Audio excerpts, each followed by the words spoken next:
আসসালামু আলাইকুম রহমতুল্লাহ। কেমন আছেন বন্ধুরা? সবাই আশা করি ভালো আছেন, আর ভালো থাকেন এ দোয়া সকলের জন্য করি।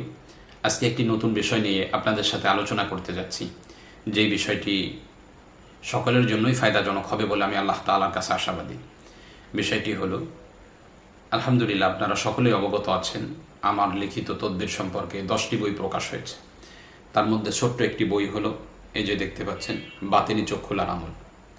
আমরা বাতেনি চোখ খোলার আমল থেকে আজকে একটা আমল নিয়ে আলোচনা করতে যাচ্ছি, যেই আমলটি হয়তো অনেকের কাছে বই না পৌঁছানোর ফলে এখনও এই পন্থাটি জানতে পারেননি। বইয়ের সংক্ষিপ্ত রূপ হলো বইটা যদিও ছোট, এর মধ্যে আমরা বাতেনি চোখ কিভাবে খুলতে হয় এবং বাতেনি চোখ খোলার কী কী আমল রয়েছে, এর 10টা আমল নিয়ে আমরা এই বইয়ের মধ্যে আলোচনা করেছি। তো এই 10টা আমলের মধ্য থেকে আজকে প্রথম আমলটা নিয়ে আমরা আলোচনা করব, যেটা এই বইয়ের 11 নম্বর পৃষ্ঠার মধ্যে রয়েছে। এই আমলটি বাতেনি চোখ খোলার ব্যাপারে খুবই কার্যকর। আলহামদুলিল্লাহ, এই আমল যেই ব্যক্তি শুরু করবে, আমলের একটা আশ্চর্য বিষয় তার সামনে প্রকাশ পাবে। প্রথমে তার শ্রবণ শক্তি খুলে যাবে, এরপরে ধীরে ধীরে তার বাতেনি চোখ খুলে যাবে। বাতেনি চোখ খুলে গেলে এই ব্যক্তি জিন জগতের সব কিছু এবং মুয়াক্কিল জগতের সব কিছু সে দেখতে পাবে, এবং এই আমলের মাধ্যমে যেই মুয়াক্কিল তার আওতাধীনে আসবে তার সাথে সে যে কোনো বিষয় সে পরামর্শ করতে পারবে ইনশাআল্লাহ।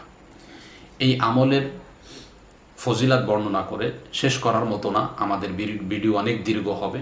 শুধু এতটুকু জানেন, প্রথমে তার শ্রবণ শক্তি খুলবে, এরপরে তার বাতেনি চোখ খুলে যাবে, যেই চোখের মাধ্যমে সে জিন জগতের সব কিছু এবং মুয়াক্কিল জগতের সব কিছু সে দেখতে পাবে ইনশাআল্লাহ।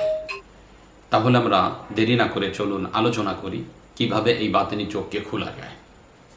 বাতেনি চোখ খোলার জন্য নীতি হলো, এই আমলটি আপনার একাধারে 40 দিন পর্যন্ত করতে হবে। করার জন্য নীতি হলো, প্রতিদিন তাহাজ্জুদের সময় আপনার উঠতে হবে, ওঠার পরে গোসল করতে হবে, গোসল করে তাহাজ্জুদের নামাজ পড়তে হবে। তাহাজ্জুদের নামাজ পড়ে প্রথমে 11 বার দুরুদে ইব্রাহিম আপনি পাঠ করবেন।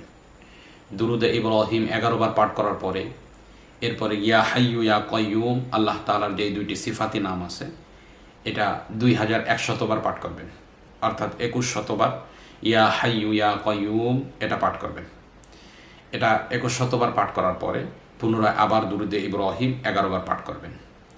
এভাবে আপনি আমলটিকে 40 দিন চালু রাখবেন। তবে মনে রাখার কথা হলো, আপনার যখন 7 দিন হয়ে যাবে তখনই আপনি আপনার মধ্যে এক ধরনের পরিবর্তন আপনি দেখতে পাবেন।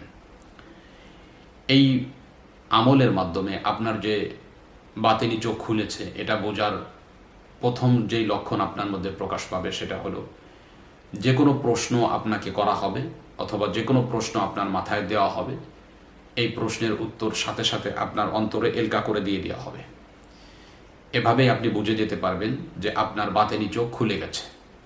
তবে এই আমল চলাকালীন অবস্থায় আপনাকে কোনোরূপ মিষ্টি দ্রব্য খাওয়া যাবে না, এবং জ্বালানি জামানি অবশ্যই পরহেজ করে চলতে হবে।